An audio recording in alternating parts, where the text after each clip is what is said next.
بسم اللہ الرحمن الرحیم۔ آج ہم انشاءاللہ نبی کریم رؤوف الرحیم صلی اللہ تعالی وسلم کی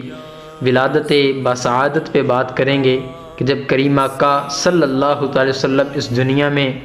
آپ کی تشریف آوری ہوئی تو کیا کیا واقعات ہوئے، قدرت نے کیسے کیسے رنگ دکھائے، آج ہم انشاءاللہ اس پہ بات کریں گے۔ حضرت عبداللہ رضی اللہ تعالی عنہ فرماتے ہیں کہ جس رات نبی کریم رؤوف الرحیم صلی اللہ تعالی علیہ وسلم کا نور نبوت حضرت عبداللہ رضی اللہ تعالی عنہ کی پشت اقدس سے حضرت بی بی آمینہ رضی اللہ تعالی عنہا کے بطن مقدس میں منتقل ہوا تو روئے زمین کے تمام چپائے، بالخصوص قریش کے جو جانور تھے، جو چپائے تھے، ان کو اللہ رب العزت نے گویائی عطا فرمائی اور انہوں نے بزبان فصیح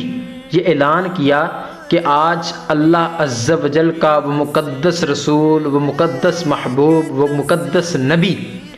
مادر شکم میں جلوہ گر ہو گئے، جس کے سر پر تمام دنیا کی امامت کا تاج ہے اور سارے عالم کو روشن کرنے والا ہے۔ مشرق کے جانوروں نے مغرب کے جانوروں کو خوشخبری سنائی، سمندر کے جانوروں نے دریا کے جانوروں کو خوشخبری سنائی کہ حضرت ابو القاسم محمد مصطفیٰ صلی اللہ تعالی علیہ وسلم کی ولادت بسعادت کا وقت قریب آ گیا۔ خطیب بغدادی اپنی سند میں یہ حدیث روایت کرتے ہیں کہ نبی کریم رؤوف الرحیم صلی اللہ تعالی علیہ وسلم کی والدہ ماجدہ بی بی آمینہ رضی اللہ تعالیٰ عنہ نے فرمایا کہ جب پیارے آقا مدینے والے مصطفیٰ صلی اللہ علیہ وسلم پیدا ہوئے تو میں نے دیکھا کہ ایک بہت بڑی بدلی آئی جس میں روشنی کے ساتھ گھوڑوں کے ہنہنانے،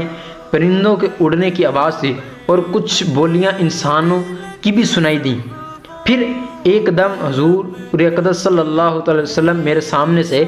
غائب ہو گئے۔ اب ہوا کیا؟